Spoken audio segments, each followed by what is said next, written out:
Steven Pinker just told me something that honestly blew my mind. He said that Malcolm Gladwell's recent cancellation attempt was not only predictable, it was mathematically inevitable. There is such a thing as a social media shaming mob. Why do people feel the urge to pile on and collectively punish someone who says something that seems to violate some moral norm? And here's the kicker. Pinker saw it coming years ago using something called common knowledge theory. Common knowledge means I know something, you know it, I know that you know it, you know that I know it, I know that you know that I know that you know it, ad infinitum. Picture this, you're in a meeting where everyone privately thinks the boss's idea is stupid, but nobody speaks up. Then one person finally says what everybody's thinking, and suddenly the whole room erupts in agreement. What just happened? According to Steven Pinker, you just participated in one of the most powerful forces shaping human civilization. And today we dive deep into it with one of the foremost public intellectuals of our time. Let's go. Professor Steven Pinker, welcome back to the Into the Impossible podcast. Thank you. In this book, you've written that civilization itself depends on common knowledge. But my first question to you is, what happens when that common knowledge is wrong, or even when technologies like artificial intelligence threaten us by hallucination? What happens to the very foundations of what we thought was secure? The answer is we don't know. Track record in general of predicting the downstream consequences of technology are poor. Even the best super forecasters are at chance for cut and dry questions 5 years out, let alone open-ended questions like what will happen to society, let alone civilization. I don't know if when social media were introduced 15 years ago, if people could have predicted social media shaming mobs, the spread of disinformation, the encouragement of conspiracy theories. I think people thought Facebook was a rather benign and minor phenomenon. Likewise with the effects of the internet, of cable news programs, let alone electricity, steam power, the automobile, the telephone and telegraph, television, and so on. Along those lines, it came to me to mind when I read these books and your wonderful writing throughout the years. I always try to form, kind of the opposite, the straw man version of it. But to me, the opposite of common knowledge is sort of expert knowledge.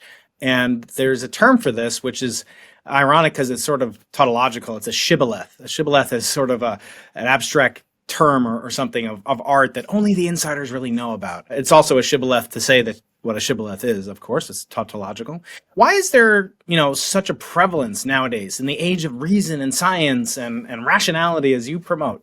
Why do conspiracy theories, UFO sightings, why do they spawn such explosive, violent rhetoric? Is that because of this chasm, this gap between expert knowledge and common knowledge that people abhor the vacuum and rush to fill it in? I'm not so sure. So the common knowledge as the theme of the book, when everyone knows that everyone knows, the starkest contrast is with private knowledge. That is, what I really explore is not a lot of people knowing something versus only a few people knowing something, but rather the difference between everyone knowing something and everyone knowing that everyone knows it. That's really what the book is about. Not so much about who knows what, but about that vital difference, because that difference, it turns out, drives a lot of phenomena.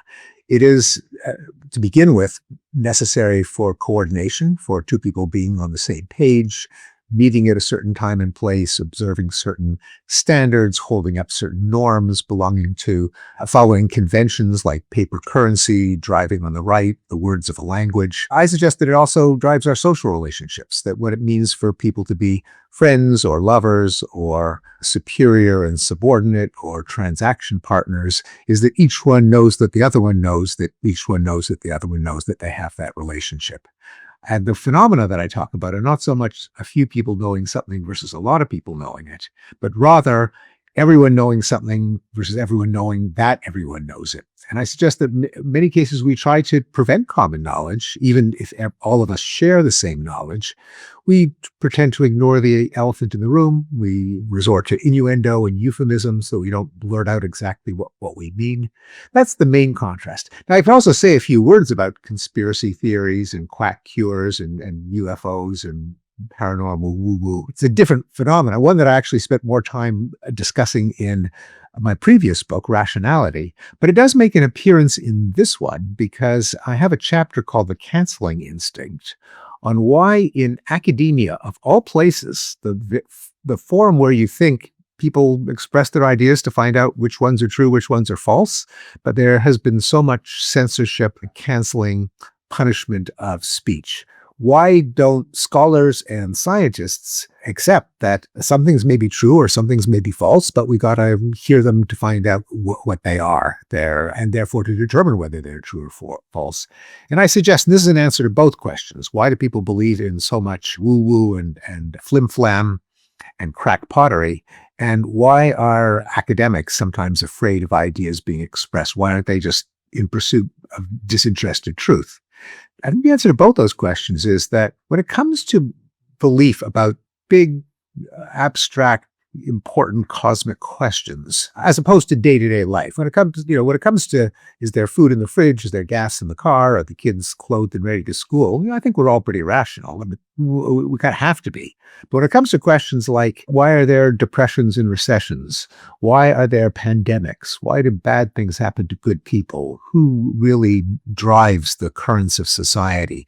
What really happened at the founding of our republic? How did our species come into being? All these big, fascinating, difficult questions. And of course, the subject matter of a lot of academic research. People's core gut feeling, their deep intuition is, you can't know. No one knows, and you can't find out. And that, of course, was true for most of our history as a species. It was only in the last couple of hundred years with the scientific revolution and the Enlightenment and data science and statistics and data sets that we could even ask questions like, why are there accidents? Why is there disease? But our brains aren't prepared for the possibility that these are objective questions of truth and falsity for which we have the means to determine them. It's rather, no one knows, you can't find out, so what we should believe is what makes us feel good. What are the uplifting myths? What's good for the morals of children? What makes our side look good and the other side look bad? And true or false, well, you can't find out anyways. You may as well believe what does the most good. Today's episode is sponsored by Shortform, the smartest way to keep up with the world's smartest ideas. Look, I'm a professor, podcaster, and parent, and I don't have hours to spare. When I needed to prepare for a guest like Steven Pinker, I start with Shortform. First, I started with their Chrome extension, which gave me crisp AI summaries of his articles and past books. Then I dove deeper as soon as I got the basics out of the way. For today's interview, I leaned on their guides to Pinker's earlier books, The Better Angels of Our Nature, Enlightenment Now, and Rationality. I was on a deadline to release this episode the same week his book got published, so Shortform was indispensable. I needed to make the connections fast, and they didn't disappoint. Steven's books reference other leading luminaries like Daniel Kahneman's Thinking Fast and Slow and Richard Dawkins' The Selfish Gene.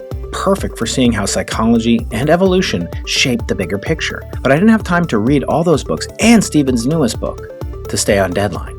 Shortform bailed me out. But it's not just books. Shortform adds articles, podcasts, and even AI-generated summaries. I'll use it for research on AI hype cycles, for catching up on the latest astronomy papers, or yes, even sometimes for parenting questions, diving into their podcasts and articles. It's become my daily driver, my curiosity companion, helping me save hours and hours a week. And it will for you too. You can try it for free.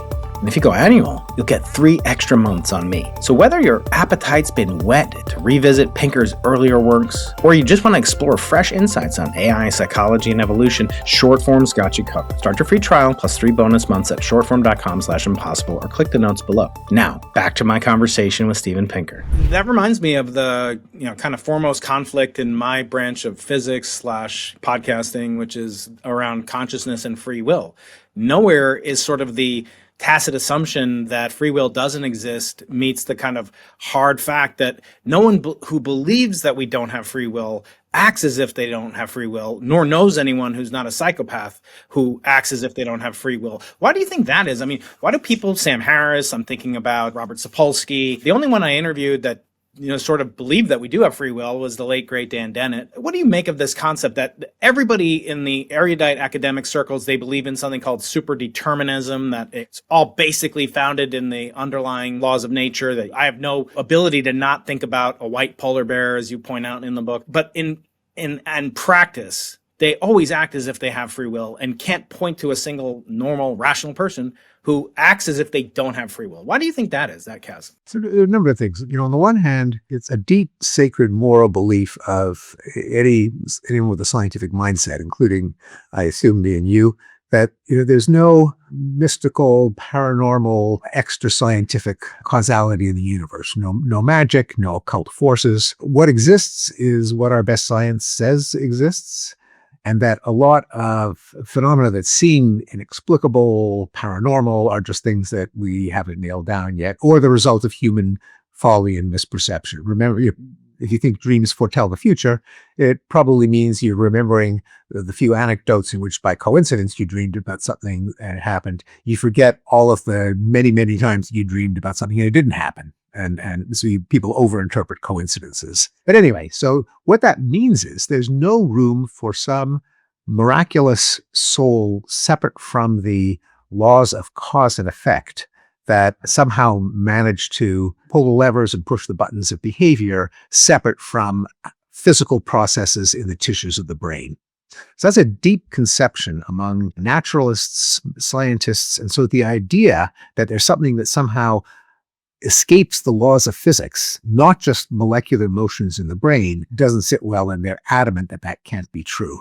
Now, I think they sometimes overextend it, that mindset, which I share, to a hostility to a more nuanced and reasonable position of free will, which is that there's a lot of sheer indeterminism, or if it's deterministic, it's not predictable, either because of nonlinear dynamics, maybe, for all we know, things at the quantum level of Brownian motion of particles in the brain. But even if it isn't that, it's just so complex that you just can't predict everything that a person is going to do. And that kind of looks like it escapes the laws of cause and effect. It may just be they're too complicated for everyone to figure out.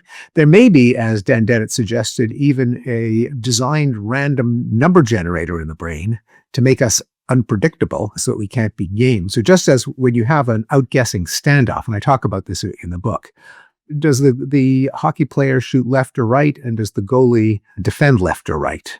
And when you play scissors, paper, rock, you try to display exactly what the other guy isn't guessing. And we know from game theory that the optimal strategy in an outguessing standoff is to be random. If you're not random, if there's any kind of tell or statistical predictability, your opponent can use it to your disadvantage.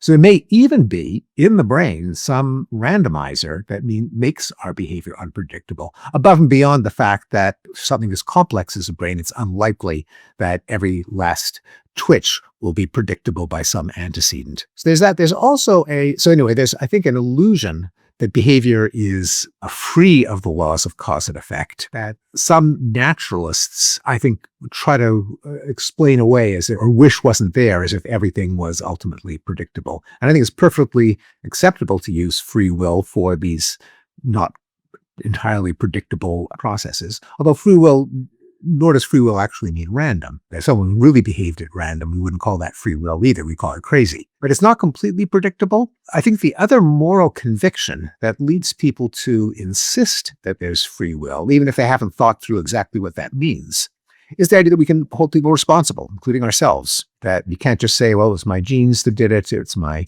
evolutionary history, it's my neurotransmitters. It wasn't me, I can't be punished, and I don't have to esteem or reward someone for their accomplishments because it wasn't them, it was their brains, whatever that would mean. I think Dan Dennett, in his book Elbow Room, The Varieties of Free Will Worth Wanting, was pretty clear on that confusion.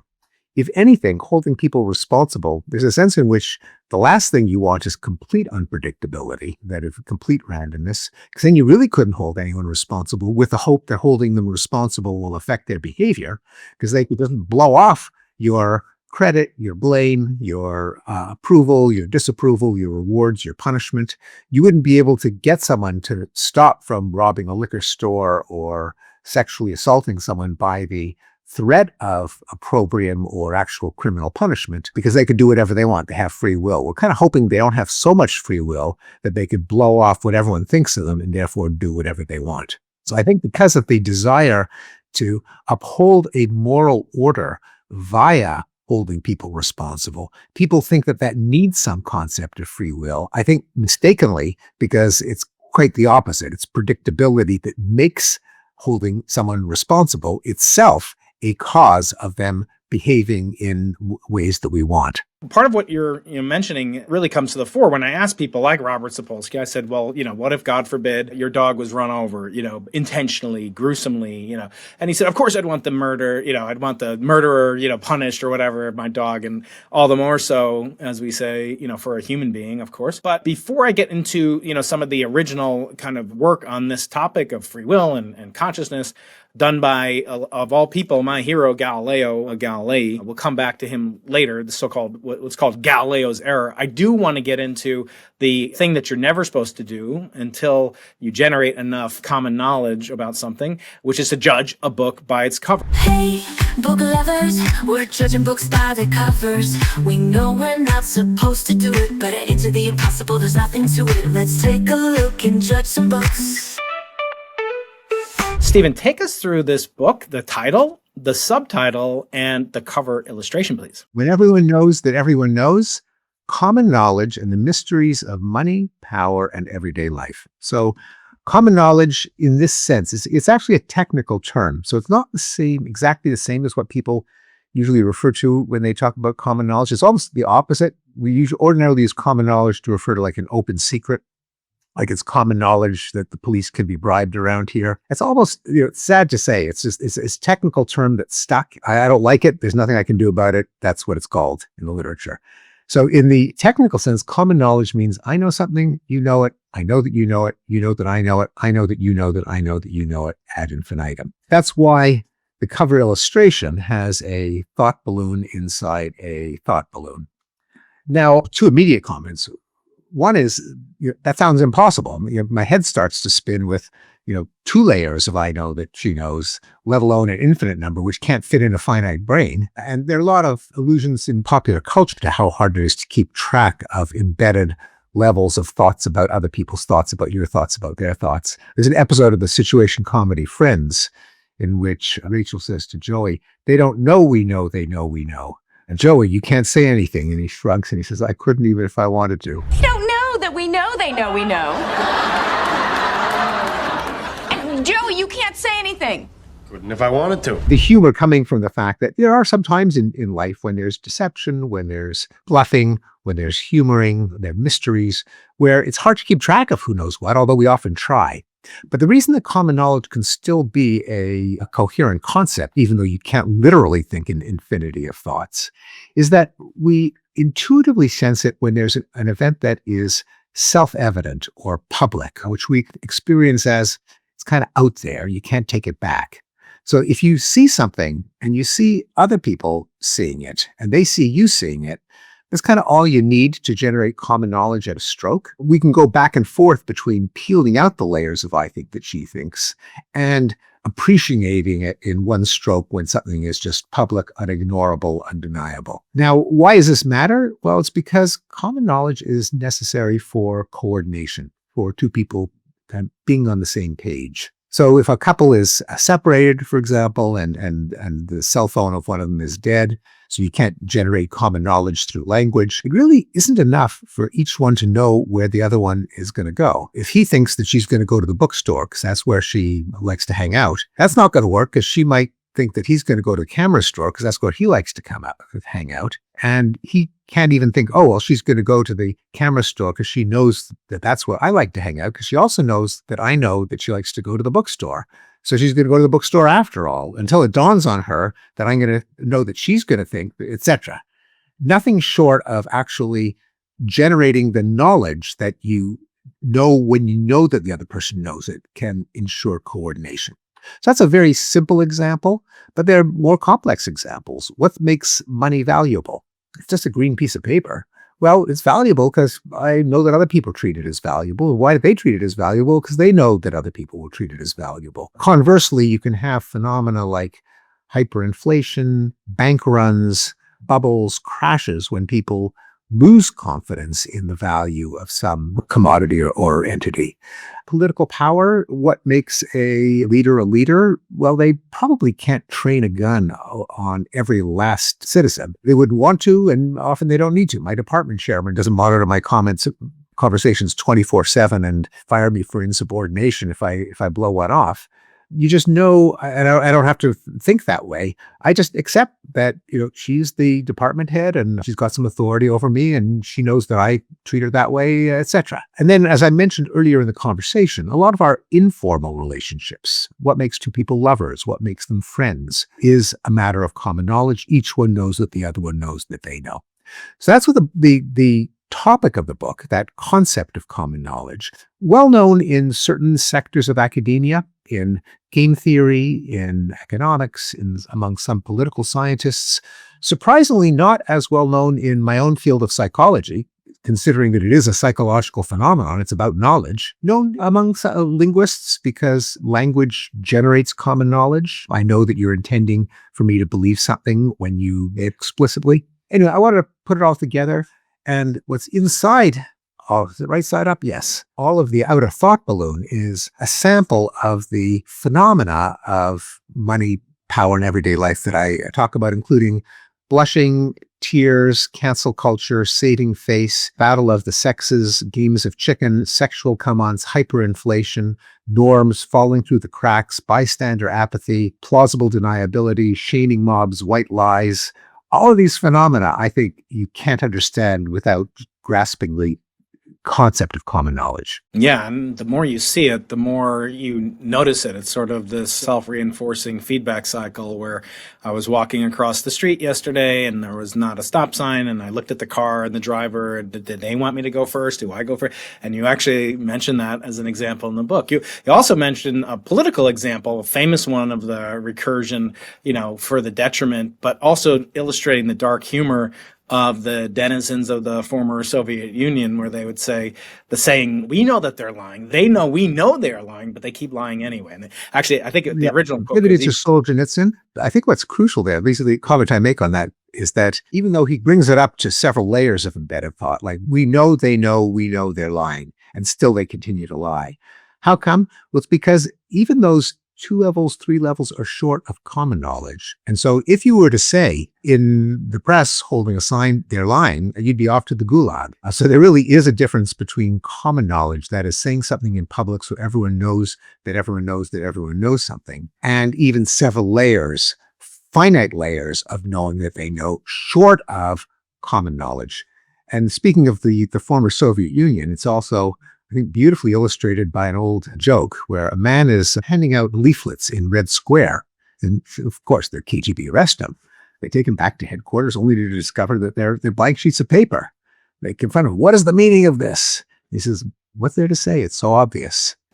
Now, the point of the joke is he was being subversive because he was generating common knowledge. In a dictatorship, everyone might be aggrieved by the regime. They may know that it's cruel, repressive, inefficient, but they don't know that everyone else knows it because dissent is punished. Everyone falsifies their preferences.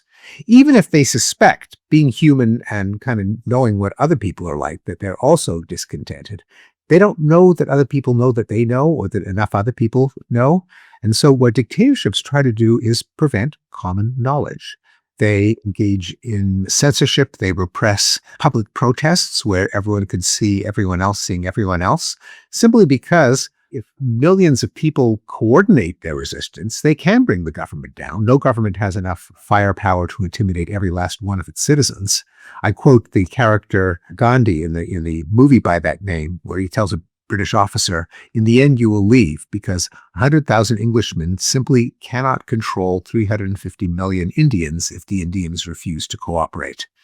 So that's the subversive power of common knowledge generating demonstrations, protests, even blank leaflets. And the blank leaflets saying, we all know, and we all know that we all know there's something to be discontented about. Yeah, the lack of words leapt from the page in that example. The Catholic Church of the 17th century was no stranger to censorship, and they had sort of ultimate power. But one event that was, pointed out to me by your late great colleague Owen Gingerich was the notion that the Catholic Church didn't actually forbid my hero Galileo. As I said, I'm proud that I did the very first ever audiobook of Galileo with Frank Wilczek and Carlo Rovelli and many other luminaries. But the ultimate sin that they forbid him to do is to teach it. So The Siderius Nuncius was written in Latin. That was not a common language of ancient Rome, or not ancient Rome, of Renaissance Rome, right?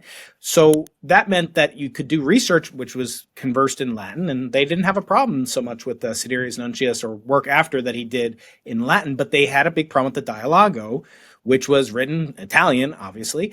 And so what do you make of this? Did they make a mistake? Were they actually trying to prevent sort of a massive, at that time, we didn't have evidence. Galileo kind of fudges a little bit the evidence for heliocentrism. It actually wasn't proven by his favorite method of the Earth's tides. That was shown to be wrong. Again, bogus theory, completely. Yeah, totally bogus. Theory, so he was right for the wrong reason, and yet he's portrayed as a martyr for free speech and suppressing. The church is guilty of suppressing, which should be common knowledge. So where does he fit in this grand scheme? It fits in exactly, because what they were repressing was not expression, but common knowledge, that is, teaching it. In the same way that the dictatorships like the Chinese Communist Party, which intensively surveils people's electronic communication, not for criticism of the government. In fact, they use criticism of the government as a way to run the government more efficiently, find out if they're failing to kind of mollify the masses. So it's going to be useful intel. But what they do repress, and they come down like a ton of bricks, is anything that would coordinate people's behavior.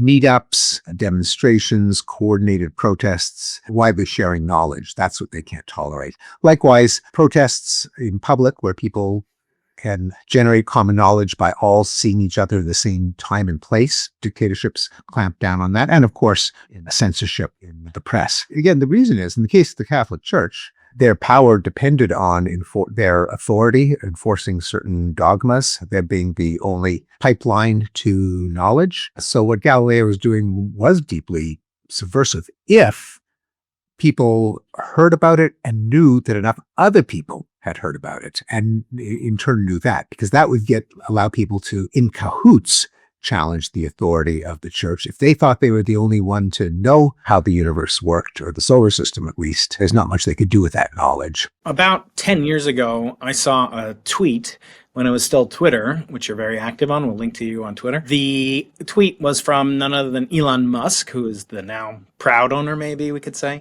of that platform, now rebranded X.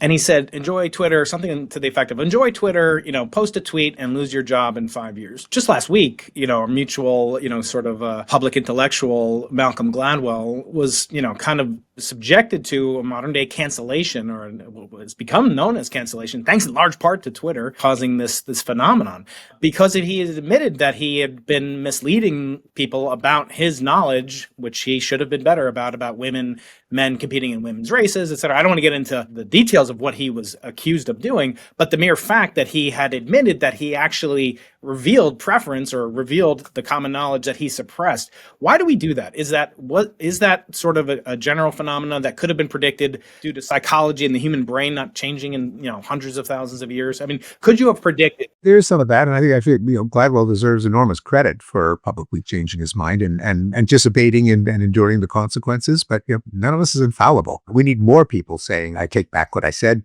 I've been persuaded. I was intimidated at the time," for which I also apologize. Ironically, Gladwell was punished for exactly the wrong reason. But there is such a thing as a social media shaming mob, and I have a chapter and a discussion in another chapter on that phenomenon. The chapter is called The Canceling Instinct. As why do people feel the urge to pile on and collectively punish someone who says something that seems to violate some moral norm? Now, part of it we discussed earlier, the very idea that venturing an opinion should be evil, condemned, immoral, I think comes from this feature of our psychology that we deep down don't really believe that there's truth or falsity when it comes to big questions. But then when there is what is perceived as a breach of a moral norm, since moral norms, social norms only exist to the extent that people know they exist. They aren't enforced by Big Brother surveilling you 24/7. Other people will condemn you, will ostracize you, and you know that, and they do it because they know that everyone else expects it. So when a norm is flouted in a public forum where everyone can see it being flouted while they see other people see it, that triggers the urge to prop up the norm by punishing the norm breaker, again, in public. And the norm is policed, it's reinforced only when it is publicly punished.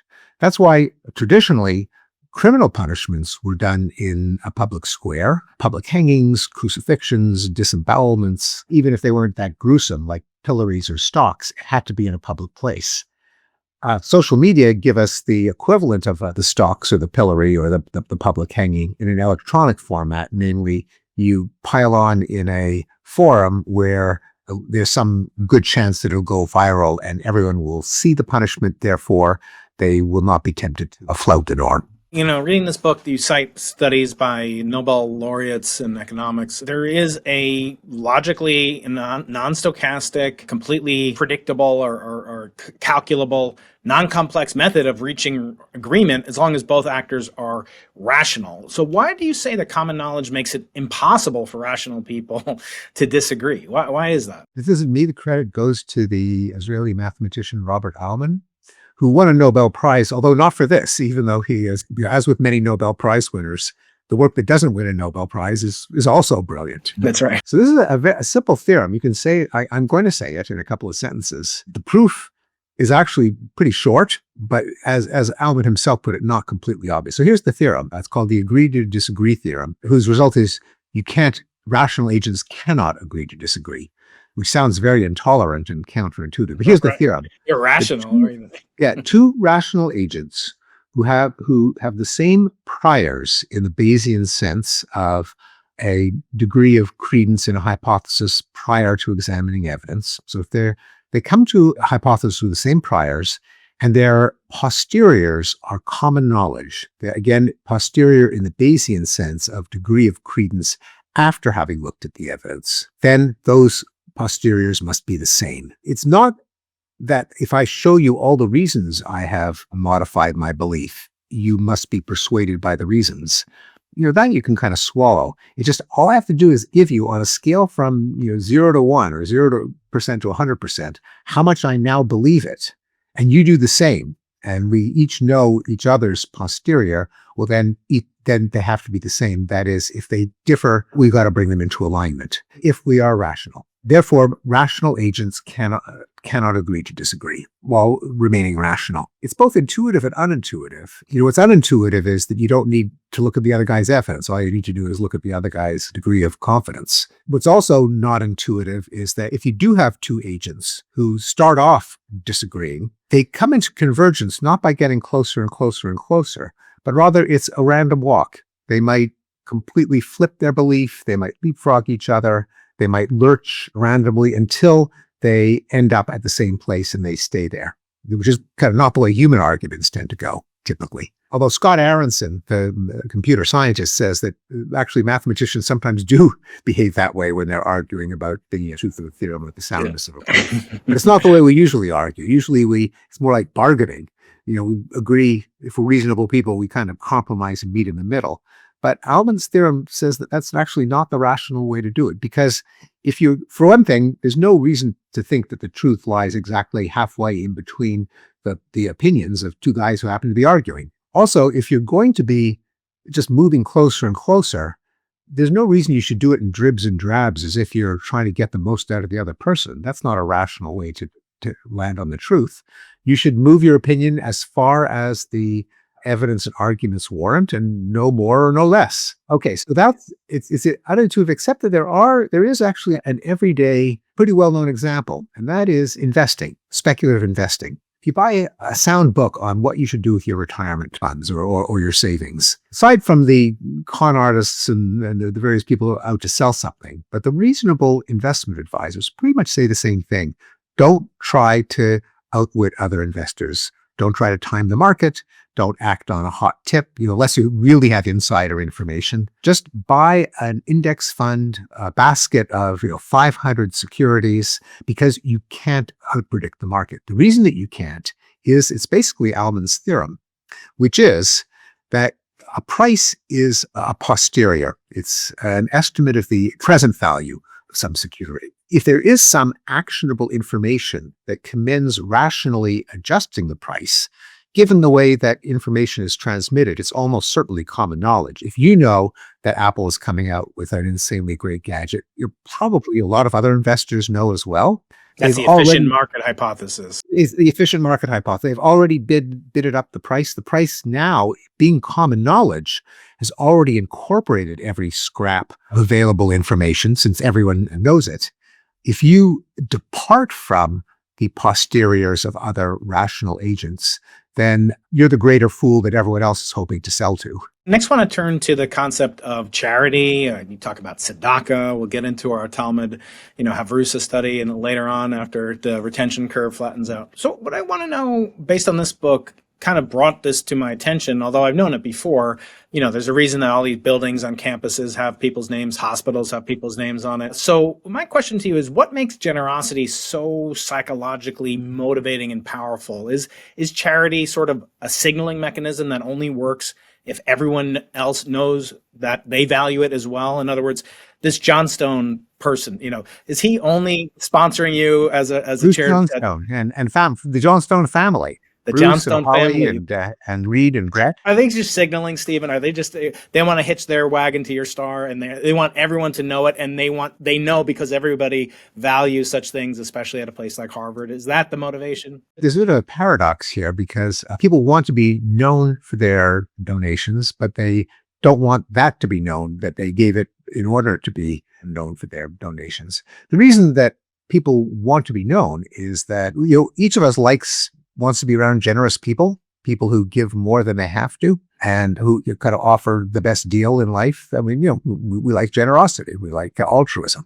And of course, if you're identified as someone who gives something away without expecting anything in return, then it shows you're a generous person and, other people like you. On the other hand, the paradox is that other people liking you is, really a good thing to cultivate. And so there's a motive to flaunt the generosity with the named professorship or the named building, or even the acknowledgement at the last line of a program, or the little plaque on a synagogue pew. That is kind of self-defeating. So the ideal state is when you want to be anonymous, but everyone knows about it. A paradox that was worked out by a great Jewish thinker, Larry David, in an episode of Curb Your Enthusiasm, in which Larry David, playing himself, donates money for a wing of a new nonprofit building. Then the other wing has a plaque saying donated by Anonymous. And then to his chagrin, it starts circulating that the anonymous donor was his social rival, Ted Danson. And so Danson gets the glory both for the donation and for the anonymity, which is, paradoxically has to be breached for everyone to know that he wanted to be anonymous. So all of this, and so it's a subject of humor in that episode of Curb Your Enthusiasm, but it's also a paradox that the medieval Sephardic rabbis debated in the 12th century, most famously in Maimonides' Ladder of Charity, or more accurately, Ladder of Righteousness, tzedakah. I learned about when I was 11. And it was my first exposure to the concept of mutual knowledge about knowledge, and the fact that it seems to matter so much in human affairs. So Maimonides' ladder, what he claimed was holding constant the size of the charitable gift.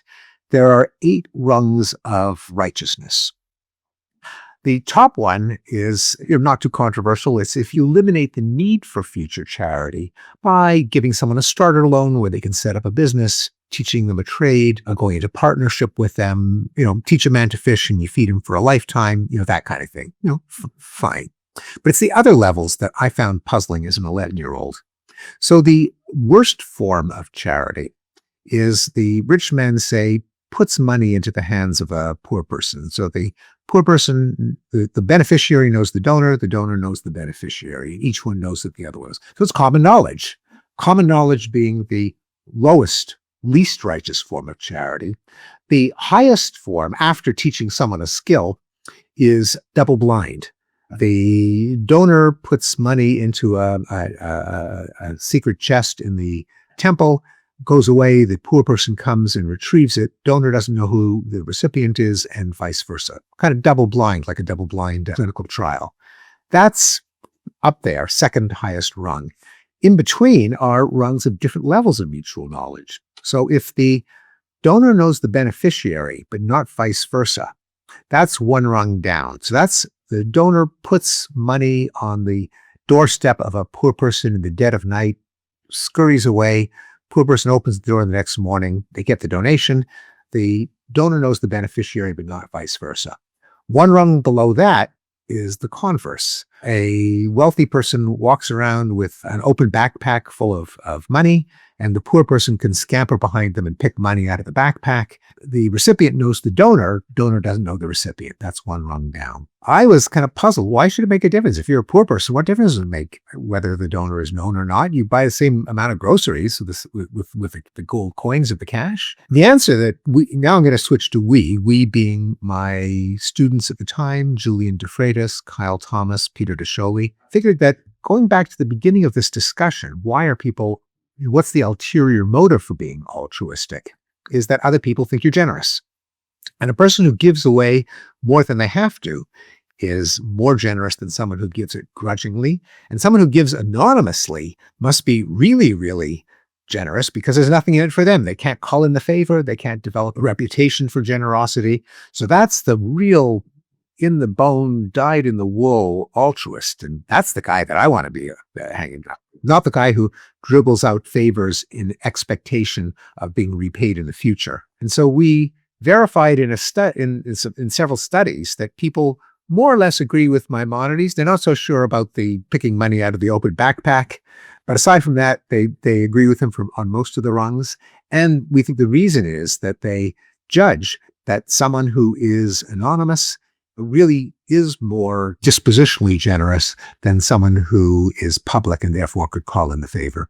Getting back to this notion of, what is the antithesis of common knowledge? Again, I was thinking it's uncommon knowledge or expert knowledge. And I want to ask you, with the risk of expert knowledge being so much more, as I say, risky perhaps to the possessor or the explicator of the uncommon knowledge. In other words, if I say there's a purple unicorn on Mars's North Pole, that's a very specific claim, and it could in principle be falsified. If it does, that risks tremendous amount of reputational harm, of social shaming, of professional shaming, of course. But there are instances, and since you mentioned the words Talmud Chacham, Rashba, Rambam, Larry Ben David, you call him in the books. I feel confident. Great Jewish thinker. Another great Jewish thinker. We could do and Seinfeld makes many appearances. Matzah balls are flying around. But I feel confident I can ask you just two questions about the Talmud and the Torah. So one is this claim that the Torah was given at Sinai, and it was given by God. That is a very, very easily, potentially easily falsifiable claim in some sense. There are many contingent claims upon that. For example, the most famous one is the animals that are kosher. There's only one animal, which you and I know is not kosher, that has hooves, but does not chew its cud. Those are the two signs that a land animal needs, and that's a pig, right? So if the Torah, the logic goes, and this is related to the Kurzari, which is also, tangentially referenced in this book. So the argument goes that in order for the Torah to basically, for a human to make that claim that there will be one animal with only one of the two signs, unlike, there's many animals that have scales but no fins and fins but no scales, both of which render them invalid as kosher. So how would a human being 500 years ago, if he wrote it or she wrote it, or collective of, JW, whatever the acronym is that Richard Friedman likes to use, how would they know that on Antarctica, where I've been twice, that they wouldn't find another animal that, is kind of isn't that a huge matzo ball, to use the Seinfeld, like they were really risking this by stating this in a document that could easily have been falsified, but hasn't been. Well, did they make the empirical claim that there are no animals other than swine that have cloven hooves but don't chew their cud? I mean, how embarrassing would it be? Let's say we discovered a heffalump in Antarctica. There are two mammals you can't eat.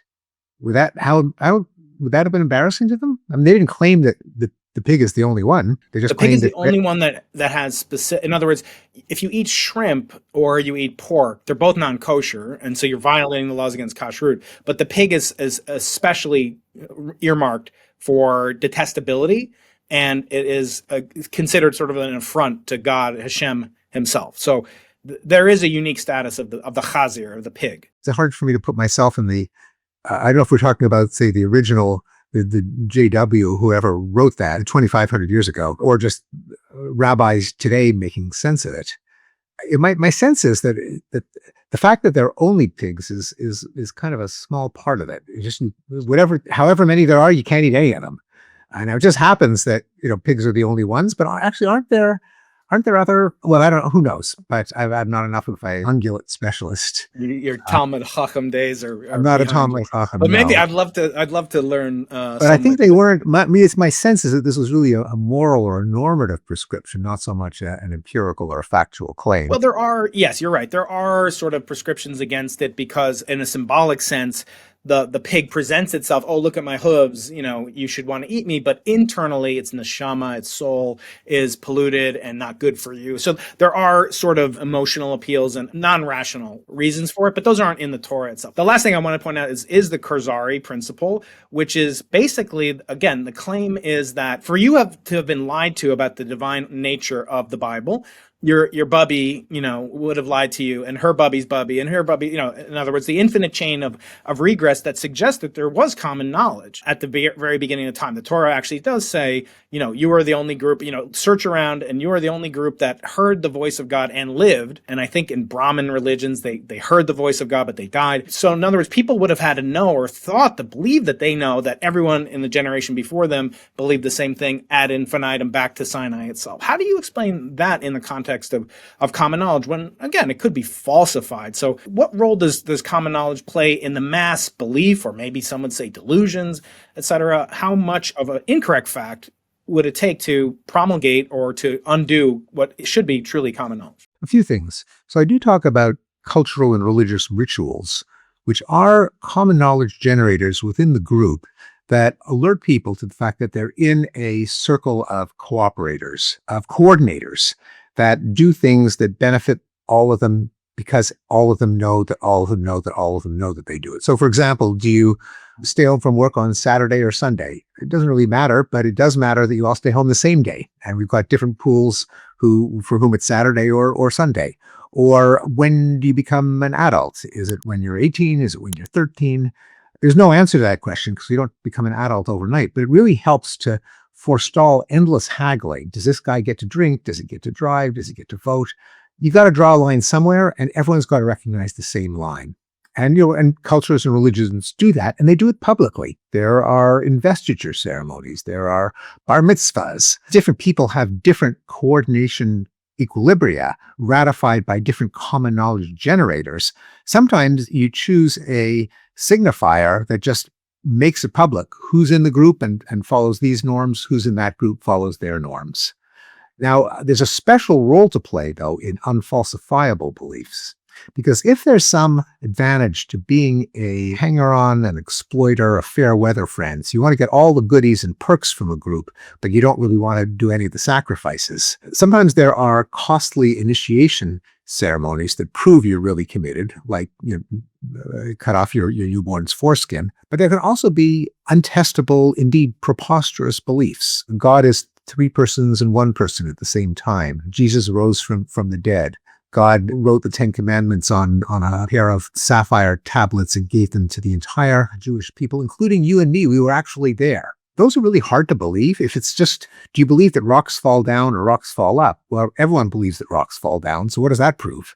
If you believe that all Jews were actually on Mount Sinai 4,000 years ago, that kind of shows that you're willing to put yourself out there, that you're willing to make a sacrifice, if only in your own rationality and credibility, to be considered a member of the group with all of the perks and coordination equilibria that come from it. The trust, the ability to do business with them, the ability to marry with some of them, etc.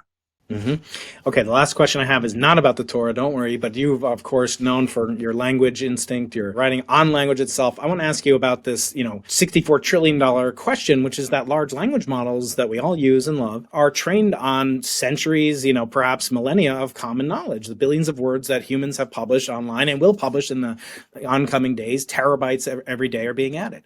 But if all that training data is full of the same peccadillos, flaws, foibles, lacunae, half-truths, nonsense, the model confidently puts out hallucinations that look like it's a consensus. So I ask you as a final question, does this turn the notion of common knowledge itself into kind of a polluted training set that should be an FDA cleanup site or whatever? Not exactly, because what it's trained on it doesn't have to be common knowledge. It just has to be a kind of text that's out there. It could be a Reddit post that, 10 people have seen, and it's perfectly happy to suck that in and absorb the statistical regularities in that too.